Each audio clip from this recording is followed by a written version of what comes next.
WhatsApp friends, मेरा नाम है Naresh. Welcome to my channel Findependent means financial independence. दोस्तों, हम लोगों को हमेशा से आदत है कुछ पैसा सेव करके रखने की, और हमने अपने पेरेंट्स से भी यही सीखा है कि always try to save some money from our income. और हम ये लोग करते भी हैं, हम पैसे को सेव करते हैं। और सेव करके क्या करते हैं, उसको रखते हैं हम अपने बैंक के सेविंग अकाउंट में, एफडी में, आरडी में और पीपीएफ अकाउंट में। ये सब दोस्तों सेविंग के एक ट्रेडिशनल मेथड्स हैं। इन मेथड्स में अगर आप पैसा सेव करते हो तो आपके पैसे की वैल्यू डिक्रीज होती है। होगी, बिल्कुल होगी, क्योंकि हमने पैसा सेव किया है, उसको इन्वेस्ट नहीं किया।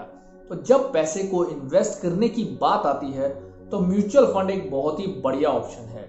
और आज की इस वीडियो में हम बात करेंगे कि म्यूचुअल फंड क्या है। ऑलमोस्ट हर वीडियो में मैं बोलता हूं कि आपको म्यूचुअल फंड में इन्वेस्ट करना चाहिए for better returns and long term. तो आज की वीडियो में जानते हैं कि म्यूचुअल फंड क्या है और ये कैसे वर्क करता है। इसी बात पे दोस्तों hit the like button and press the bell icon so that you won't miss any of the video.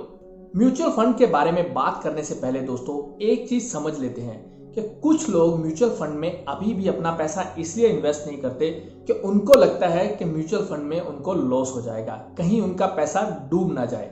तो आज एक बात क्लियर कर देते हैं दोस्तों, अगर आप म्यूचुअल फंड में पैसा इन्वेस्ट करते हो फॉर लॉन्ग टर्म, आप किसी भी म्यूचुअल फंड में इन्वेस्ट करो तो उसका रिटर्न आपके ट्रेडिशनल सेविंग मेथड से तो ज्यादा ही होगा। आप किसी भी म्यूचुअल फंड में इन्वेस्ट करोगे वो आपको आपके ट्रेडिशनल सेविंग मेथड से ज्यादा रिटर्न देगा। तो ये तो आप भूल जाओ कि म्यूचुअल फंड में आपका पैसा डूबेगा। बहुत ही रेयर टू रेयर कोई केस होगा जिसमें आपका म्यूचुअल फंड माइनस में जाएगा। अगर आप लॉन्ग टर्म के लिए इन्वेस्ट करोगे तो आपको हमेशा बेटर एंड पॉजिटिव रिटर्न ही मिले हैं। तो चलो अब बात करते हैं कि म्यूचुअल फंड है क्या। म्यूचुअल फंड को आसान तरीके से समझने की कोशिश करते हैं।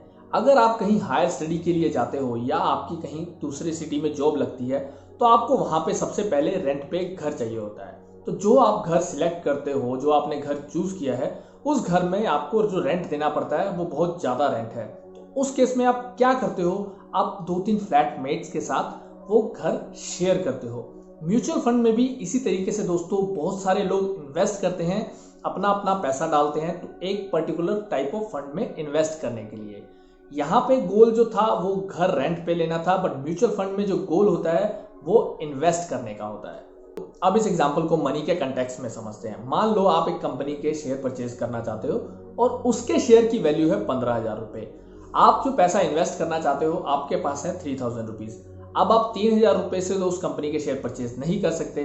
तो उस केस में क्या होता है, म्यूचुअल फंड अलग अलग लोगों से पैसा कलेक्ट करता है एंड उस कंपनी के शेयर परचेज करता है। मान लो 20 लोगों ने 3,000 रुपए दिए तो टोटल 60,000 रुपीज इकट्ठा हुआ। तो 60,000 में उस कंपनी के टोटल आप 4 शेयर परचेज कर सकते हो। जब आपके पास 4 शेयर आ जाते हैं तो based on your invested amount आपको म्यूचुअल फंड में यूनिट्स अलॉट होते हैं। ये तो था कि म्यूचुअल फंड क्या है। अब नेक्स्ट आता है how does mutual fund works. देखो, जब लाखों लोग पैसा इन्वेस्ट करते हैं तो बहुत सारा पैसा कलेक्ट होता है और उस पैसे को मैनेज करने के लिए कंपनीज होती हैं जिनको हम बोलते हैं एसेट मैनेजमेंट कंपनीज। अब ये जो एसेट मैनेजमेंट कंपनीज हैं ये आपके पैसे को मैनेज करती हैं एंड अलग अलग म्यूचुअल फंड्स में इन्वेस्ट करती हैं। आज की डेट में इंडिया में 44 एसेट मैनेजमेंट कंपनीज हैं जो अप्रोक्सीमेटली 2500 म्यूचुअल फंड स्कीम्स को मैनेज करती हैं। अब ये एसेट मैनेजमेंट कंपनीज पैसे को मैनेज करने के लिए फंड मैनेजर्स को हायर करती हैं। फंड मैनेजर्स एक प्रोफेशनल्स होते हैं जिनको पता होता है how to manage money and generate better returns. अब ये फंड मैनेजर्स की जरूरत क्यों होती है? देखो दोस्तों, जब हमें कोई काम करवाना होता है या कोई कोर्स करना होता है तो हम एक एक्सपर्ट के पास जाते हैं ताकि हमें बेस्ट नॉलेज मिले।